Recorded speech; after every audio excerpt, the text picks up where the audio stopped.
औज़ुबिल्लाहिमिनश्शैतानिर्रजीम बिस्मिल्लाहिर्रहमानिर्रहीम। अस्सलाम वालेकुम दोस्तों, मैं खैरियत से हूँ और उम्मीद करता हूँ कि आप लोग भी खैरियत से होंगे। मैं आज आप लोगों की खिदमत में पीर साहिब का जो बयान लेकर आया हूँ उसका उन्वान है अल्लाह वालों पर परेशानियाँ क्यों आती हैं। इसमें पीर साहब हमें ये बयान फरमाएंगे कि अल्लाह वालों पर परेशानियाँ क्यों आती है। तो चलिए आइए सुनते हैं। गुनाहों को करना छोड़ देंगे, अल्लाह रब्बुल इज्जत जिंदगी से परेशानियों को दूर कर देंगे। अब यहाँ एक सवाल पैदा होता है कि परेशानी तो नेकों पर भी आती है, उनके तो गुनाह नहीं होते। जी हाँ, परेशानी गुनाहगारों पर भी आती है, परेशानी नेकों पर भी आती है, मगर दोनों के अंदर फर्क होता है। उस फर्क को समझने की जरूरत है, उस फर्क को समझने की जरूरत है। नेकों पर अल्लाह ताला इसलिए परेशानियों को भेजते हैं कि उनको बाद वो दर्जात देना चाहते हैं जो अपनी मेहनत से वो हासिल न कर सके। अब परेशानियों को भेज दिया ताकि उस परेशानी को वजह बनाकर अल्लाह ताला उनको कुर्ब के दर्जात अता फरमा। तो अल्लाह वालों पर इसलिए परेशानी आती है उनको अपने रब के करीब करने के। इसलिए हज़रत मुजद्दिद लसानी रहमतुल्लाह ने फरमाया कि सालिक की कब्ज की कैफियत में जितनी तरक्की होती है, साहब की हालत में उतनी तरक्की नहीं हुआ करती। कब्ज की हालत कहते हैं जब कैफियत तलब हो, दिल न लग रहा हो, और उस वक्त भी इंसान अल्लाह के दर पर लगा हुआ हो इबादत में, तो उस वक्त बड़ी तरक्की होती है उसकी। तो ये इसलिए कहा कि तुम दिए बाद मुखालिफ से न घबरा ए उकाब, ये तो चलती है तुझे ऊंचा उड़ाने के लिए। तो अल्लाह वालों के लिए आती है ऊंचा, उनको ऊंचा उड़ाने के लिए।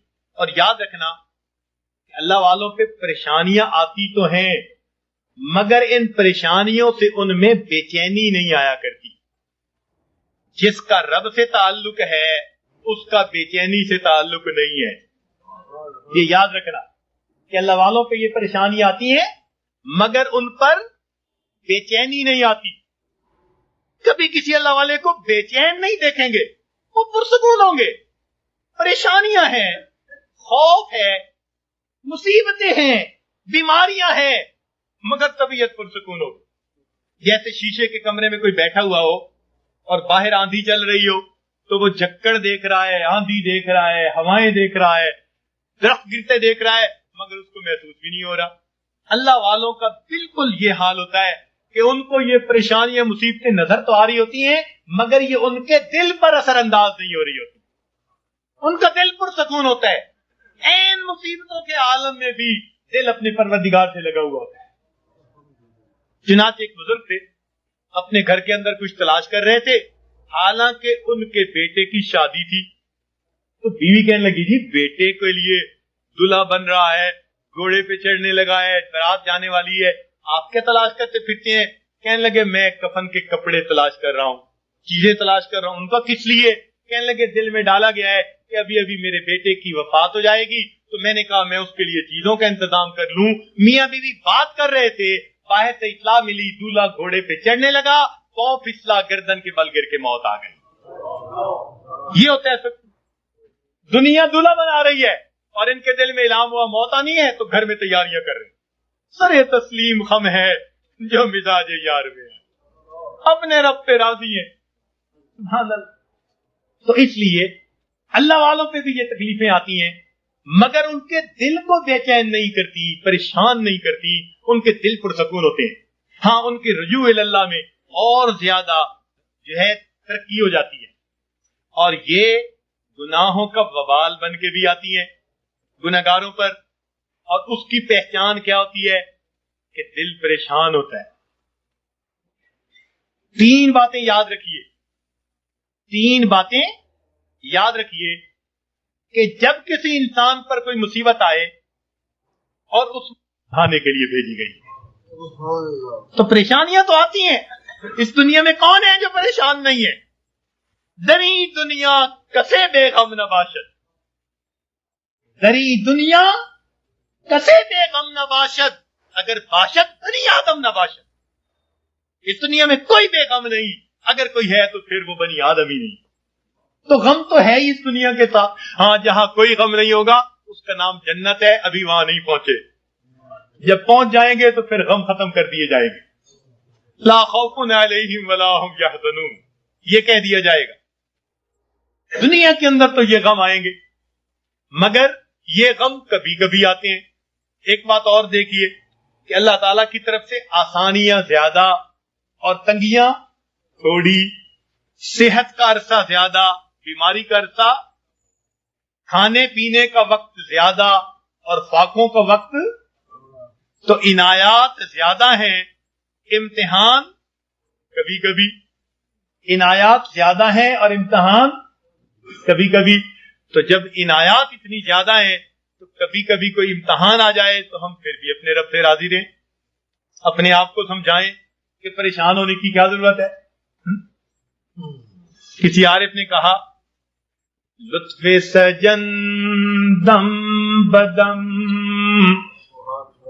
گہرے سجن گاہ گاہ، لطف سجن دم بدم گہرے سجن گاہ گاہ، ای بھی سجن واہ واہ، اون بھی سجن واہ واہ. میرے مالک ہم اس پہ بھی راضی ہیں، میرے مولا ہم اس پہ بھی راضی ہیں. یہ ہے بندگی، یہ ہے بندگی. اور ہم پریشان ہو کر اگر کوئی بدعقیدہ بندہ تعویذ دینے والا ہے ادھر بھی بھیجتے ہیں عورتوں کو، عاملوں کے پاس، نجومیوں کے پاس، جادو کرنے والوں کے پاس، کالے علم والوں کے پاس ایمان گواہ بیٹھتے ہیں. اور بڑے بڑے نمازی اور سالک اور ذکر مراقبہ کرنے والے پریشان ہو کر. ہرگز نہیں. پریشانیوں کے اندر کبھی ایسے لوگوں کی طرف نہیں جانا، پریشانی کے وقت میں اپنے پروردگار کے گھر کی طرف آنا ہے. مسجد کی طرف آئیں اور اللہ سے اپنے دل کی بات کہیں، اللہ کے سامنے اپنے دل کا دکھ بیان کریں. جب دل کا دکھ اللہ کے سامنے بیان کریں گے تو پروردگار پھر ہماری اس مناجات کو قبول فرما لیں گے. تو ہمیں کسی نے پریشان نہیں کیا، ہمیں ہمارے گناہوں نے پریشان کر رکھا ہے. ہم دوسروں سے حسد کرتے پھرتے ہیں، فلاں نے کر دیا ہوگا، فلاں نے کر دیا ہوگا، فلاں نے کچھ کر دیا ہوگا، اس نے باندھ دیا ہوگا، اس نے باندھ دیا ہوگا. پتہ نہیں کتنے چھوٹے سے خدا بنائے ہوئے ہیں ہم نے، کسی نے کچھ نہیں باندھا. باندھنے والی کھولنے والی وہ ایک ہی ذات ہے. واللہ یقبض ویبسط والیہ. تو ہم اس ذات کی طرف رجوع کریں اور ہماری پریشانیاں اللہ تعالیٰ پھر اس طرح ختم کر دیں گے. تو مصیبتیں آتی ہیں، مگر مصیبتیں، پریشانیاں اکثر اوقات گناہوں کے سبب سے آتی ہیں. اس وجہ سے انسان مایوس بن جاتا ہے، اعمال چھوٹ جاتے ہیں، انسان ذکر و سلوک میں پیچھے رہ جاتا ہے. اللہ والوں پر جو پریشانی آتی ہیں وہ درجات کو بڑھانے کے لیے آتی ہیں. اب یہ ایک بنیادی بات سمجھنے کے بعد یہ بات ذہن میں رکھیے کہ جب کسی بندے کو جگایا جائے اور وہ پھر بھی نہ جاگے تو پھر غصہ آتا ہے.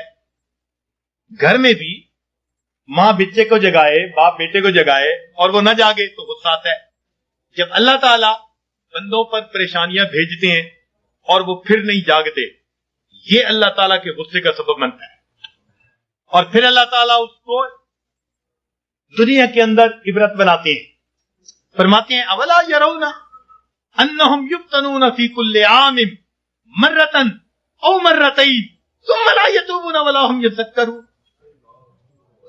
کیا یہ نہیں دیکھتے ہر سال میں ایک دفعہ یا دو دفعہ ان پر مصیبتیں بھیجی جاتی ہیں، پھر بھی توبہ نہیں کرتے، پھر بھی نصیحت نہیں حاصل کرتے. تو جب انسان جگانے کے باوجود نہیں جاگتا تو پھر اللہ تعالیٰ اپنے عذاب کا کوڑا بھیجتے ہیں.